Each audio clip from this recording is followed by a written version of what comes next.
Fala pessoal, bom demais? Encerrando aqui o nosso assunto sobre composição de movimento, a gente vai aqui para o mais complicadinho, que é o lançamento oblíquo. A gente tem visto aqui que toda vez que a gente faz um movimento que é algo parabólico, que é algo que vai ter uma trajetória que não seja retilínea, uma só, a gente vê que a gente pode separar o movimento. Então a gente começa ali pelos barquinhos, tudo mais, subir no rio, que pode, ele em vez de subir, a correnteza joga ele para lá e tudo mais. Vimos aqui também o lançamento horizontal, quando você dá um peteleco na bolinha e ela cai, ela faz esse movimento. O lançamento oblíquo é muito parecido com o lançamento horizontal, mas em vez de ele começar já em cima de um patamar e cair, você começa lá de baixo. É como se você estivesse fazendo um arremesso, ou então dando um tiro com uma bola de canhão, jogando alguma moedinha para cima. Toda vez que você faz esse movimento aqui, jogando uma bola de basquete assim, toda vez que você faz esse movimento, uma trajetória também continua sendo uma trajetória parabólica, continua sendo a mesma trajetória, só que em vez de você começar lá em cima, com um lançamento horizontal, você começa lá de baixo. Então, ela fazer esse percurso todo. A ideia é manter parecido com o lançamento horizontal. Inclusive, se você quiser apagar essa parte aqui, uma parte desse movimento da trajetória é igualzinho ao lançamento horizontal. Mesmas formas, mesma lei, mesma ideia. Só que aqui, como a gente começa de baixo, tem que ter só uns atentos quanto à velocidade. Então, o que vai acontecer? Para cá, você tem que ver que a sua velocidade está inclinada. Toda vez que a gente tem um vetor inclinado na física, a gente precisa decompor ele. Porque essa coisa inclinada faz ter trajetórias, faz ter coisas chatas pra gente. A gente sempre precisa deixar em horizontal e vertical. Tudo na física que está na diagonal, a gente precisa deixar em horizontal e vertical. Então a gente decompõe essa velocidade. Decompor é algo que já estava fazendo, né? A gente já estava fazendo nas outras. A gente sabe que a gente aparece aqui um Vx e aparece aqui na vertical um Vy. E as setinhas realmente estão apontadas para isso. Olha, se eu estou lançando aqui a bola de canhão para cá, eu tenho que ter uma parte na horizontal que me joga para cá e eu tenho que ter uma parte na vertical que me joga para cima. Então os sentidos das setinhas estão até ok. De novo a gente forma o nosso triângulo, só que aqui nesse triângulo, em vez de a gente estava concentrando em fazer às vezes Pitágoras, como nos outros casos, aqui vai aparecer um ângulo. Esse ângulo aqui vai te forçar a usar outro conceito de triângulo retângulo, que é a fazer a trigonometria, a usar seno e cosseno. Então, só relembrando, se eu olho para esse triângulo aqui, e esse é meu ângulo de referência, quase sempre, a maior parte dos exercícios vai te dar um ângulo de referência com a horizontal. É do tipo assim, vou ajustar aqui o meu tanque para que estava aqui na horizontal, vou subir um pouquinho, alguns graus, sei lá, subir 60 graus aqui e apontar e atirar. Fazer isso com o meu canhão, ou então vou fazer um arremesso, todo em referência com a horizontal. Normalmente às vezes eu posso falar a referência com a vertical, mas não faz muito sentido, porque o mais sentido para contextualizar você estava aqui, você está apontando para cá e você arremessa um pouquinho para cima para saber se vai acertar mais longe ou não, ou coisa do tipo. Então normalmente esse ângulo está ligado aqui com a horizontal. Então o que a gente faz? A gente proporciona aqui a trigonometria e vai pensar seno de θ é um ângulozinho aqui qualquer, ele é o cateto oposto, Vy, sobre a hipotenusa. Quer ver? Cosseno de θ está ligado com o cateto adjacente, Vx, com a hipotenusa V. Então a gente meio que deixa mais sucinto aqui, para deixar mais resumido, e encontramos essa fórmula padrão aqui. Como meu interesse é sempre procurar Vx e Vy, porque eles que vão determinar o Vx aqui minha horizontal e o Vy minha vertical, então a gente já deixa meio que padronizado assim. Não é bom deixar decorado, é sempre melhor saber de onde que surgiu, porque se eu coloco o ângulo, em vez de ser aqui embaixo, coloco aqui em cima, a referência muda. Mas normalmente é assim, você pode dar um padronizado assim, tem muito problema não.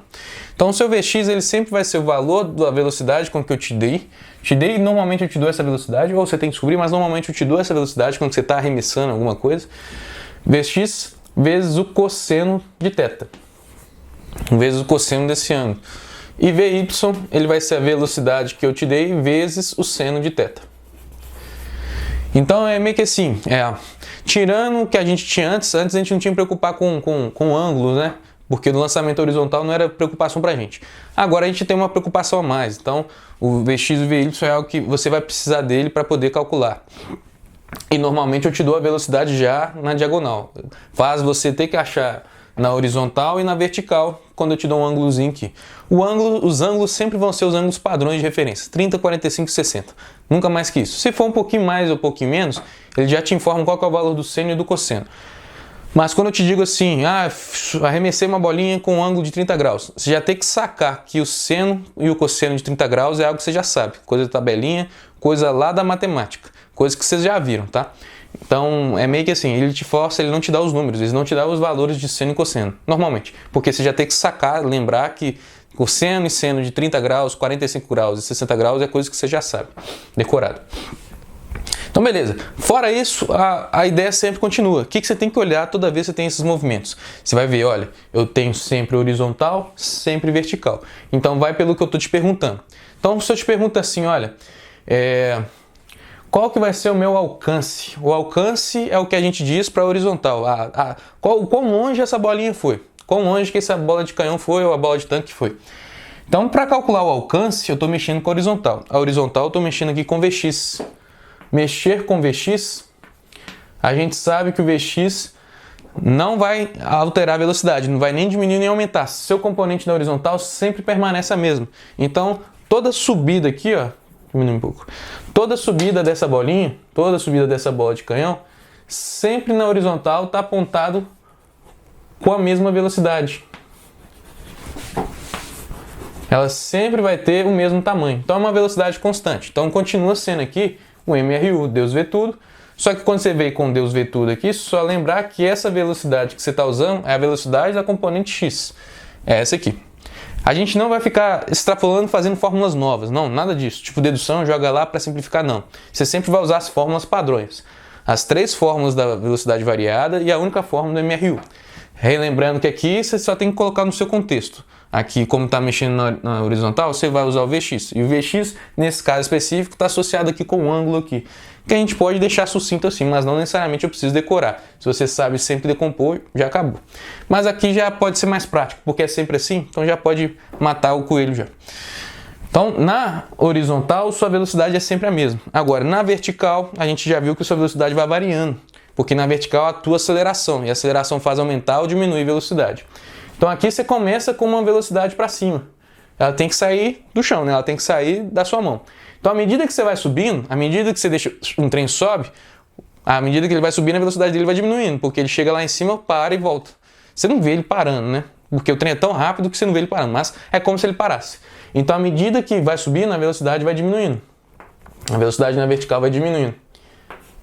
Até chegar no ponto que é zero. Então lá em cima, lá no ponto máximo que você consegue chegar, que a gente vai chamar que está aqui determinado pela altura máxima, a velocidade de y é zero. A velocidade na componente vertical é zero. Mas você ainda tem a velocidade de x, porque você ainda está sendo jogado para cá. Então se eu te perguntar assim, no topo máximo ou na altura máxima, sua velocidade é zero? Não. A velocidade somada delas aqui, porque ela tem 2 velocidades ali, que é sempre a da vertical e sempre da horizontal, aqui tem velocidade por causa da horizontal. Então a velocidade não é zero.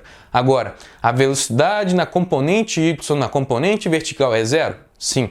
y é zero. Uma componente é zero. Mas elas somadas no total, porque quando eu te falo velocidade, tem que pensar que você tem x e tem y, elas somadas no total, lá no ponto máximo não é zero. Existe essa velocidade. Questões teóricas pode te perguntar assim. Então beleza. Sabendo que o vy aqui é zero, aí beleza. Você terminou esse movimento aqui na parte vertical em zero e vai começar esse movimento na parte vertical em zero. Porque aí a partir daqui a velocidade vai sempre aumentando, porque a aceleração está fazendo com que isso aqui, ela faz com que a velocidade aqui aumente. Então o que vai acontecendo aqui? Se você pudesse ter um velocímetro aqui, marcando aqui qual que era a bolinha, a velocidade da bolinha, ou então radar, para mostrar qual que era a velocidade dela, cada vez mais a velocidade ia diminuindo, chegaria aqui com uma velocidade apenas da componente horizontal e cada vez mais ela estaria aumentando. Então vamos supor que, olha, que acontecesse isso aqui. Subiu com uma velocidade de 10 metros por segundo. Ou seja, saiu aqui a bola de canhão, pum, soltei. Eu vi com radar 10 metros por segundo. Tirei foto de novo. Quando eu tirei foto aqui, a velocidade que tinha das duas somadas, lembrando que é sempre as duas somadas, estava aqui, por exemplo, 9 metros por segundo. Diminuiu um pouquinho. Tirei outra foto. Ao tirar essa foto aqui, 7 metros por segundo. Caiu mais. Tirei outra foto. Ao tirar essa foto aqui já estava bem pequenininha, 4 metros por segundo. Bom, tirei outra foto. Bom, terminei de tirar a foto, estava aqui 3 metros por segundo. Lá em cima, 3 metros por segundo. Então, você sabe que a componente horizontal vale 3 metros por segundo. Aí, beleza. Aí eu vou tirar outra foto. Que ela está começando a cair. Como essa aqui e essa aqui, finge, tá no mesmo patamar, tá na mesma altura, ela vai ser a mesma velocidade que estava antes, 4 metros por segundo. Como essa aqui e essa aqui também tá no mesmo patamar, vão ser da mesma velocidade também, 7 metros por segundo. Então essa aqui e essa aqui, mesmo patamar também, 9 metros por segundo. E aqui, ó, no último patamar, aqui, 10 metros por segundo. Ou seja, as mesmas alturas, elas sempre têm as mesmas velocidades. O que acontece quando sobe, acontece quando desce. Mesmíssima coisa. Então, nessa altura aqui em cima, nesse andar lá de cima, vai ser o mesmo andar que está aqui, nessa situação. A velocidade, o tempo e as coisas todas, tá? Porque aqui a gente está desprezando o ar, desprezando qualquer interferência de qualquer coisa, nenhum periquito passou aqui e bateu em nada, ninguém pediu nada, né? E aqui, só que aqui tem um detalhezinho, porque o tanque tem uma certa altura, não tem? Vamos supor que o tanque aí tem uns cerca de 2 metros, ele é um pouco grande. Então, a bola ainda cai um pouquinho mais, a bola de canhão. Então, ela pode vir com uma velocidade maior. Vamos colocar aqui 12 metros por segundo antes de atingir o chão. Aí isso é possível também. Aí eu estou te complicando mais a vida, normalmente eu nem te pergunto isso, mas não, é só para te mostrar que nessa contextualização, por eu ter atirado aqui a uma certa altura, ela cai até chegar na minha altura aqui, ó, no mesmo nivelado lá do outro lado, a gente cai com a mesma velocidade. É a mesmíssima coisa que acontece de um lado para o outro. Só que ainda tem chão para ela, né? Porque eu estava nessa altura e lá do outro lado tem essa altura, caiu mais um pouquinho. Então cai com uma velocidade um pouquinho maior. Então, de novo, questões teóricas pode perguntar assim, olha, considerando uma pessoa que atira um arco e flecha, uma pessoa aí de 1,80 m que atira o arco e flecha, a velocidade com que a flecha chega no chão, ela é maior ou menor com que ela saiu da flecha. Então, quando ela chega no chão, ela é um pouquinho maior, porque ela tem mais um pouquinho de altura para percorrer. Essa altura que ela percorre, a gravidade faz com que ela tenha uma velocidade maior, porque a gravidade ali está associada com a aceleração. Ela está puxando por mais tempo, né? Que tem mais altura para cair. Então, é só para mostrar que existe essa semelhança daqui para cá. Por haver essa semelhança, o tempo que eu demoro para subir é igual ao tempo que eu demoro para descer. Se eu sair do mesmo chão, né? Se eu ficar no mesmo patamar. Porque aqui, como está um pouquinho mais em cima, é o tempo que demora para chegar nesse ponto aqui, tá? Então, vamos supor que está aqui nessa situação. Aqui eu quis dar uma complicada para dar uma contextualizada, tipo uma refinada na situação, porque eu coloquei uma altura para o tanque. Normalmente a gente não gosta de fazer isso não. Normalmente os nossos exercícios vão sair do chão, tá? Sai do chão aqui, sobe e cai no chão de novo, para não ter problema. Então o tempo aqui de subida, que é o mais importante aqui nesse conceito, o tempo de subida, ele é igual ao tempo de descida. Tá bom? Isso é muito importante, porque quando eu quero calcular o meu alcance aqui, eu não subi e depois desci, então tem que ser considerar esse tempo aqui, é o que a gente chama de tempo total. O tempo total, então, é o tempo de subida mais o tempo de descida, mas eles são iguais. Se você achar o tempo de subida, é a mesma coisa que o tempo de descida. Você soma os dois. Então, como é que eu acho cada um? Relembrando, vertical, se eu estou mexendo com a vertical, eu estou mexendo com a minha RUV. Então, a altura máxima que eu te pergunto aqui, o que você tem que saber? Na altura máxima, o meu VY é 0. Bom, VY está se tratando aqui, então se é vertical, está se tratando de todas as fórmulas que a gente conhece que envolve aceleração. Então, a aceleração aqui vai ser a gravidade. Aí, na vertical, vai depender da situação. Na subida, se eu pego na subida, o que eu tenho que sacar? Que é o meu VY aqui, meu V0Y, né? Meu começo da subida, ele é diferente de 0. Ou seja, no começo da subida ele tem velocidade vertical. Mas ele termina lá em cima com uma velocidade 0.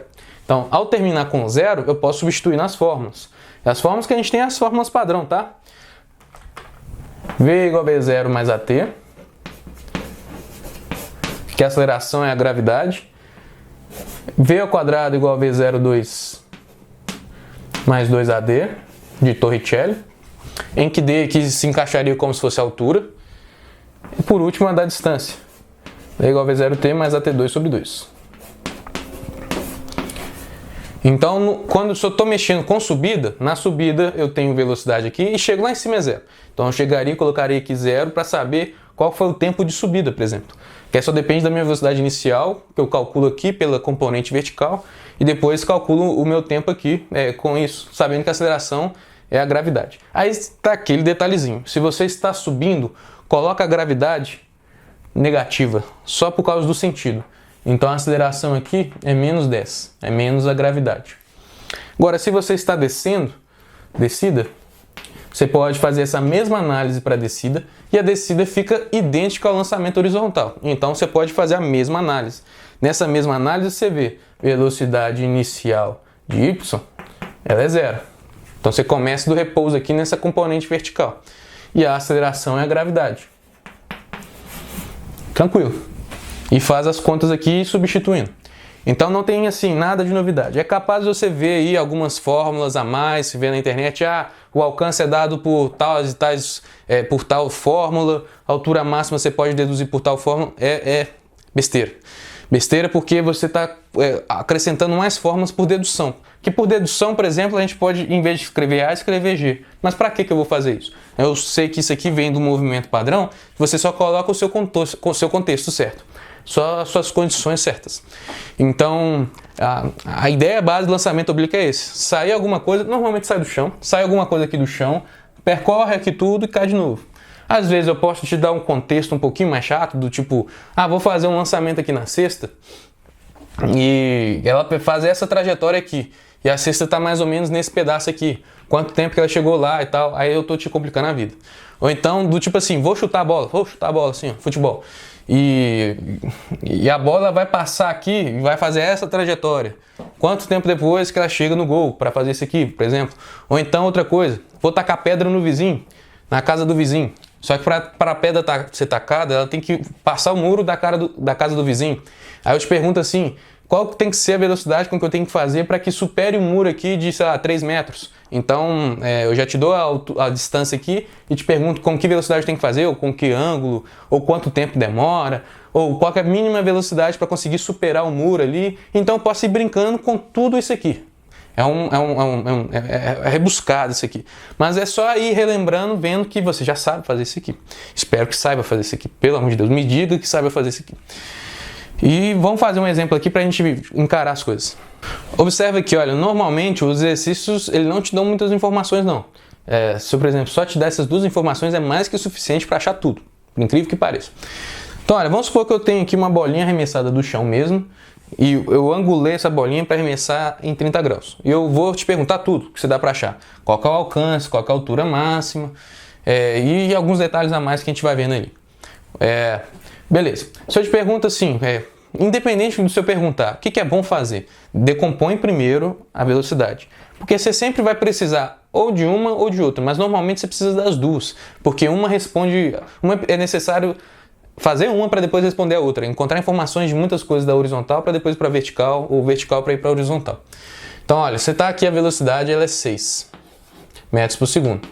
E aqui o ângulo aqui que eu te falei é 30 graus. Ou você pensa em fazer aqui o seu triângulo, completa o triângulo com Vx, Vy, e faz aqui cateto oposto, cateto adjacente, coisa de cosseno e cosseno. Ou se você já relembrar, ter uma memória boa, você vai lembrar que o Vx ele é a velocidade vezes o cosseno de θ, e o Vy é a velocidade vezes o seno de θ. Então, se você lembrar da fórmula, pode substituir de uma vez. Acha os dois. Por mais que às vezes nem precise, mas acha. Se garanta, tá? Porque você está começando o exercício, está meio que se norteando. Vx aqui é a velocidade, que é 6, vezes o cosseno de 30. Cosseno de 30 graus, você vai na tabelinha, tá assim, raiz de 3 sobre 2. Pode usar raiz? Pode, sem problema nenhum. Mas às vezes decimal também vai dar... O decimal faz com que não tenha raiz, o que é bonito também. Mas depende. Eu gosto de usar muita raiz. Então aqui vai ficar 3 raiz de 3 metros por segundo. Suave. Se o exercício fala assim, considere raiz de 3 tal valor, beleza, substitui. Considere aqui que o cosseno de 30 graus seja tal valor, beleza, substitui em decimal. Não tem problema não. Vy aqui, ele vai ser a velocidade, que é 6, vezes aqui o seno de 30 graus. Seno de 30 graus na tabelinha é meio. Então aqui dá 3 metros por segundo. Show, beleza? Tem essas duas velocidades. Aí eu vou indo por um. o que eu sei? E eu preciso saber, e na verdade quase que todas as questões vão te jogar para isso. Eu preciso achar o tempo de subida. Para achar o tempo de subida eu tenho que encarar. Bom, subida está mexendo com a minha componente vertical. Mexe com o meu VY, beleza. E lá na subida, lá no topo máximo da minha subida, a minha velocidade final de Y aqui é 0. Então, se a minha velocidade final é 0 e eu estou mexendo com a subida, subida é vertical. Se é vertical, eu tenho que mexer com MRUV, eu vou ter que mexer aqui, eu posso mexer com essa fórmula aqui, V igual a V0 mais AT. Porque envolve aceleração, se está subindo, está envolvendo a gravidade. Então, lá em cima, a minha velocidade final é 0. Então, você substitui por 0. Isso você já tem que saber para o exercício. O exercício não vai te falar. Esses são conhecimentos que você já tem, já está deduzido. Então, não está no português da questão, já está na sua interpretação. A velocidade inicial vai ser aquela que você está mexendo na vertical. Sempre vertical aqui para mexer com essa formulazinha aqui. Se é na vertical, vou pegar aqui a velocidade inicial da vertical, que era de 3 metros por segundo. Sair aqui do chão com 3 metros por segundo para cima. Quando eu chego lá em cima, ela para. Ou seja, para assim, né? Quando chega lá em cima, ela zera essa componente vertical. E a gravidade aqui, olha, a aceleração é a gravidade, mas como eu estou subindo, a gravidade me joga, faz com que me joga para baixo, coisa assim, joga no sentido contrário. Então coloca o negativo aqui, vezes T. Se você esquecer o negativo, numericamente você não vai errar, mas só vai ficar estranho. Mas em termos de número você vai aceitar. Por quê? Joga o 3 para lá, ou joga o menos 10 para lá. Quando joga o menos 10 para lá, fica positivo. 10t igual a 3. Seu tempo aqui vai ser 3 sobre 10, que é 0,3 segundos. Se você esquecesse de colocar aqui o menos, quando você jogaria para lá, ficaria menos 10t. Aí você encontraria um tempo de menos 0,3 segundos. Menos 0,3 segundos não faz sentido para tempo, porque não existe tempo negativo. Mas o 0,3 você já teria sacado, já teria descoberto, você ignoraria o menos, você nem enxergaria, às vezes acontece. Mas só para deixar a física bonita e você não matar o seu professor de física, é positivo aqui. Então a sua aceleração tem que ser negativa se você está subindo. Se você estivesse descendo, aceleração positiva, numa boa, tranquilo. Então olha, o tempo de subida é de 0,3 segundos. Então o tempo de descida, 0,3 segundos também. Então o tempo total desse movimento todo, se ele saiu do chão e cai no chão de novo, é 0,6 segundos. Beleza. O que mais dá para achar? Dá para achar a altura em que você percorreu o máximo por causa dessa sua velocidade aqui. Então essa altura máxima aqui você pode associar, olha, altura vertical. Vertical tem que ter coisa com aceleração. Então eu posso jogar, por exemplo, já que eu tenho tempo aqui, vamos ver numa mais fácil. Não, vamos mexer com Torricelli mesmo. Porque Torricelli dá menos conta. O que você vai fazer? Vamos lá. Velocidade com que você chega lá em cima, velocidade final da componente Y. Por que isso sempre mexe com a componente Y? É 0. Velocidade com que você saiu aqui do chão na componente Y. É 3. Então fica 3 ao quadrado, dá 9. 2 vezes a aceleração, só que a aceleração é a gravidade. Como você está subindo aqui, então aqui tem que ser menos. Menos 10. E a distância aqui, que é essa altura que você quer descobrir. Que é essa altura aqui que você quer descobrir. Então você vem e joga para lá. Vai ficar assim. D, 20D, positivo mesmo, é igual a 9. D igual a 9 sobre 20. Multiplica por 5, dá 45, 0,45 metros. Beleza? Descobri que a altura máxima aqui é de 0,45 metros. Por último aqui, que dá pra gente descobrir, é o alcance, é o tanto que você percorreu aqui na horizontal. Se é horizontal, lembra que é MRU. Se é MRU, Deus vê tudo. Deus vê tudo. Só que não é qualquer V e não é qualquer T. A distância que você vai percorrer na horizontal é a velocidade da horizontal. Velocidade da horizontal é o seu Vx. Então 3 raiz de 3. E o tempo? É o tempo que você demorou para subir e o tempo que você demorou para descer. Então é o tempo total de 0,6 segundos. Então aqui tem problema deixar raiz não. 3 vezes 0,6 dá 1,8. Raiz de 3 metros. É meio feio, mas ok, tem problema não. É número. Então tá aí tudo que eu te perguntei, tudo que eu poderia te perguntar assim, de calcular.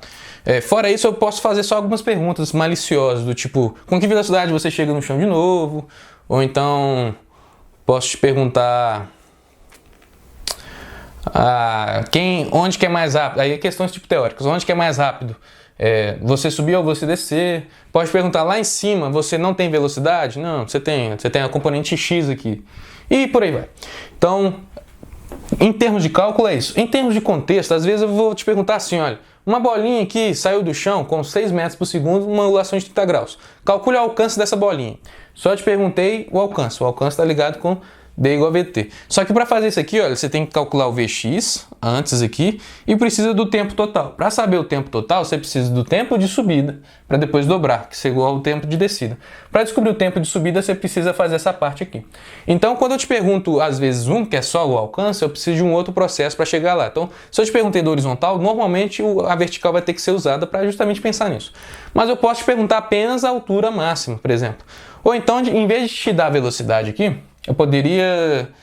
Aliás, eu te daria a velocidade aqui, só que quero descobrir a altura sabendo que o alcance aqui, esse meu alcance aqui, foi de um certo valor, 100 metros.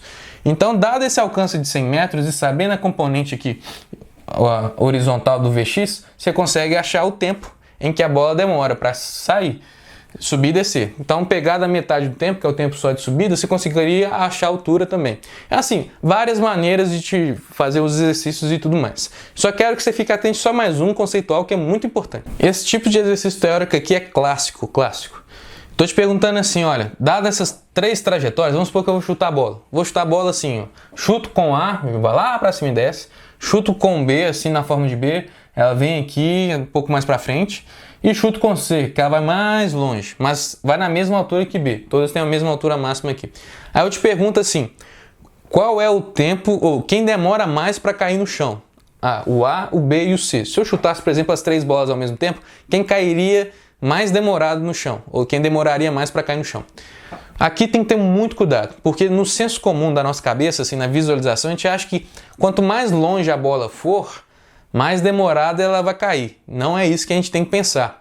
Realmente o C foi o mais longe, mas ela foi mais rápido para cair que o A. Porque quem determina o tempo de subida e o tempo de descida é a sua altura. Quanto mais alto você tiver, ou quanto maior a altura aquela bola atingir, mais tempo ela vai demorar para cair de novo. Então, por mais que o C você tenha ido mais longe, e de fato o alcance foi realmente maior, o A aqui ele teve uma altura maior, então ele demorou mais para subir, embora o alcance dele seja ridículo em comparação com o outro. Então não é questão de ser o mais longe, a questão é de ser o mais alto, tá? Então, por exemplo, havia um saque, que é conhecido como o saque Jornada nas Estrelas, que um brasileiro fez aí no vôlei, esqueci a data, 70, não sei, 70, 80, em que o saque era muito interessante.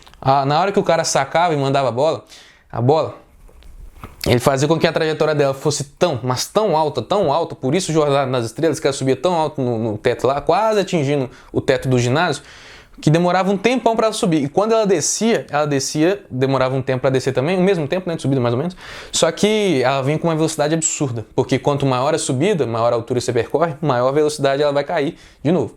Então, era um saque meio que mortal. Também outra coisa, outro detalhe, porque como o pessoal tinha que olhar muito para cima, para a bola vir e esperar ela chegar, a galera acabava olhando lá para a luz e tudo mais e ficava um pouco perdida. Então era um saque um tanto mortal.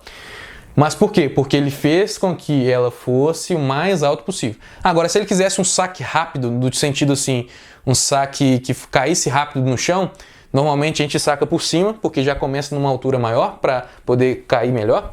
E em vez de percorrer um tempo para subir, coisa assim.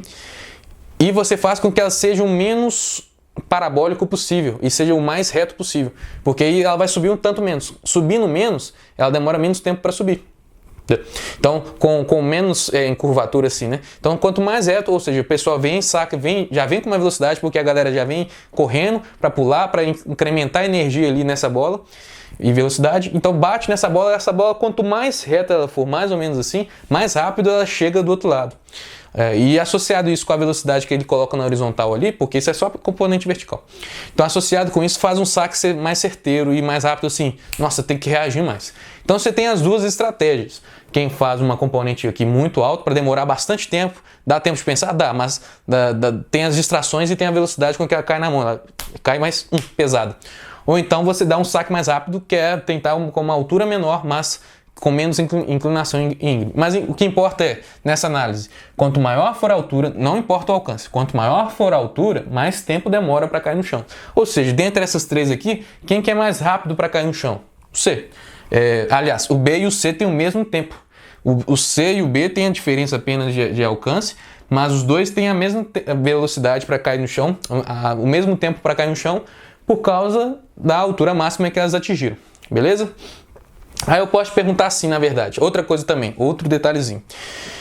Aqui é muito nítido a forma com que eu estou apontando, ou chutando, vamos colocar assim, apontando aqui minha bala de canhão.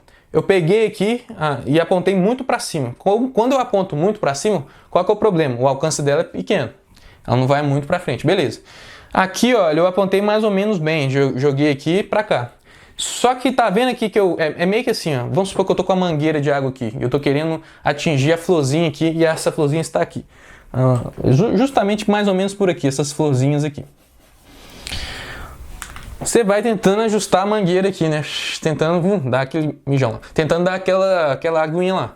Você sabe que muito para cima a água não vai. Você sabe que muito para baixo a água também não chega lá. Então, qual que era o melhor ângulo? Qual que é o ângulo ideal para que você tenha o alcance máximo perfeito? Porque já que estava no máximo que poderia, o esguicho da água não tinha como ser mais rápido. Qual que era o alcance máximo? A velocidade, a inclinação para o melhor alcance é o que a gente chama aqui de 45 graus. Caso você não tivesse a resistência do ar nem atrito.